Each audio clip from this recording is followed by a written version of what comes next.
Good morning, my loves. Happy Tuesday. Another roasty toasty day here at the lake. High today is 109. I know. I got it. I was in the office yesterday, got in the car to come home, and it was 112. Yeah. That was, yeah. Just got to get used to it. It's going to be that way for a few months. Just suck it up, buttercup. So yesterday, I saw something on social media that was just, in my opinion, in Brenda land, it was so powerful. And I probably screw up the quote, but it was, I asked God why he led me through so much darkness. And the answer was so I would know my way out when he sent me in to save someone else. Wow. Now, for me, that makes so much sense because when I found out I had breast cancer, the second time, when I found out I was going to have a double mastectomy, I remember sitting in the car crying. And somebody that I had met in the waiting room that had stage 4 breast cancer, and hers was back, and we were talking, and she said, if it's what I think it is and it's really back, I'm not going to treat. I'm done. I am done. I just want to live out the rest of my days with my family. I'm done. And that was heartbreaking. So I'm sitting in my car crying because I have to have surgery. And I see them walk out. It's her husband, and her daughter. And they're all in tears. I know what they were told. And at that moment, I decided, I'll do the surgery. It's not that big a deal. I'll do the chemo. It's not that big a deal. Because I have to help families dealing with cancer. I have to help them. I have to comfort them. I have to give them wisdom and guidance. I'm a nurse. I've dealt with cancer patients. My mom died of lymphoma. Been there, done that. I've had breast cancer more than once. And that, to me, that's why it happened. So that I would know how to lead people through this. Now, it's not applicable to absolutely everybody in your circumstance. I mean, I have been through horrible relationships, domestic violence. I lost my little girl when I was 5.5 months pregnant when Claire died due to domestic violence. Now I help others dealing with domestic violence, dealing with the loss of a child. So when you make it through the darkness, when you survive, help somebody else, light their path, give them a hand up, lead them, share your story. That's why I think it's so important to share your story, to help other people, to encourage them, to let them know, the light at the end of the tunnel isn't a train. You can make it through this. If I did, you can. Anybody can. Share your story. The moment, again, my opinion, the moment you decide, you make that decision, I'm going to make it through this no matter what. I don't care what it takes.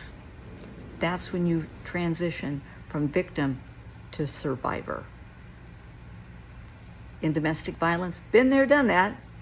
The moment I decided, screw you, I'm getting out of this, and I lost my daughter. I was 19 years old. I had never experienced anything like that. I didn't know what to do. But the moment I transitioned, the moment I went from, this isn't going to happen again, I went from victim to survivor. And then you work through that. Get the help that you need. Work through it. And after you make it through surviving, then you start to thrive. You put down roots. You realize that you are worthy of happiness and respect and joy and love and safety and security for yourself, for your kids, for your pets. And at that point, once you're settled and grounded in that new life, then you transition to warrior. You start helping other people. Yeah, you start sharing your story. You start reaching out to others. It might be in the grocery store. It might be in the church parking lot. It might be a coworker. It doesn't matter. Once you survive, that's huge. Celebrate that. Every freaking day. Celebrate. It could be an addiction, drug addiction, alcohol addiction, self-harm, any number of things. Once you transition from being a victim to surviving, that's huge. When the day you make that decision, I want you to celebrate that. Absolutely. Maybe it's just a cup of coffee. Maybe you just celebrate it in here. Don't care. Celebrate that. That's huge. Start making plans. Start making plans. Okay, some people backslide. That's okay. There's tomorrow. You start over. It's okay. Set your roots. Get your new foundation. Get your new life in place. You are worthy. Recognize. Tell yourself. Put frickin' Post-it notes on the bathroom mirror. I am worthy of happiness and success and love and respect, safety and security, a healthy life. And then become a warrior. Start helping others. Absolutely, positively, start helping others. My opinion, that's why we go through this shit. That's why we were put on this earth, to help each other through these issues. Yeah. Don't be so fast to judge people, because there, for the grace of God, go I. I have had so many clients through the years, so many people that were wealthy, very well-to-do.